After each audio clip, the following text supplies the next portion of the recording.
जमीन घोटाले मामले में ईडी के निशाने पर आए झारखंड के मुख्यमंत्री ने आखिरकार इस्तीफा दे दिया है। यानी इतने दिनों से जिसका धुआं उठ रहा था उसकी आग सुलग चुकी है। कयास लगाया जा रहा है कि अब झारखंड में अगला सीएम कौन होगा।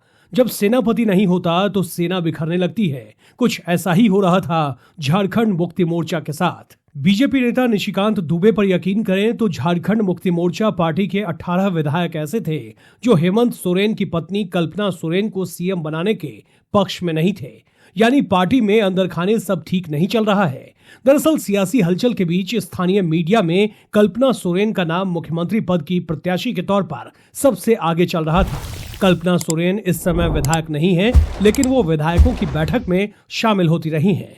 कल्पना सोरेन की जगह 29 में से 18 विधायक जिस नाम पर सहमत है वो है चंपई सोरेन। बताया जा रहा है कि कल्पना के विरोध में झंडा बुलंद करने वाले विधायक भ्रष्टाचारी कुनबे से दूरी बनाकर आगे बढ़ना चाहते थे।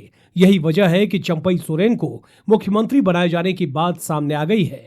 चंपई सोरेन अब झारखंड के नए सीएम होंगे। चंपई सोरेन विधायक दल के नेता चुन लिए गए हैं। चंपई सोरेन शिबू सोरेन के सहयोगी रहे हैं। इन्हें हेमंत सोरेन के पिता शिबू सोरेन का भी वरद हस्त मिला है।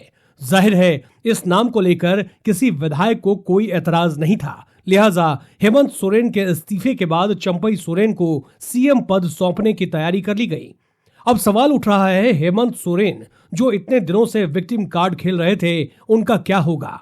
हेमंत से ईडी ने लंबी पूछताछ की है और बताया गया कि एजेंसी उनके जवाब से संतुष्ट नजर नहीं आई। संभव है हेमंत सोरेन 15 दिनों तक रांची में ईडी की कस्टडी में रह सकते हैं। दरअसल ईडी ने हेमंत सोरेन के नई दिल्ली में शांति निकेतन स्थित आवास से सोमवार को ही 36 लाख रुपए कैश और एक BMW कार के साथ कई दस्तावेज बरामद किए थे। ईडी ने उनसे इसके बारे में कई सवाल पूछे। सोरेन ने इस बात से इनकार कर दिया कि कैश और कार उनकी है। इसके अलावा रांची के बड़गाई अंचल के करीब 4 एकड़ जमीन के स्वामित्व को लेकर पूछे गए सवालों पर सोरेन के जवाब से ईडी के अफसर संतुष्ट नजर नहीं आए। यानी आने वाले दिन हेमंत सोरेन के लिए काफी मुसीबत भरे रह सकते हैं।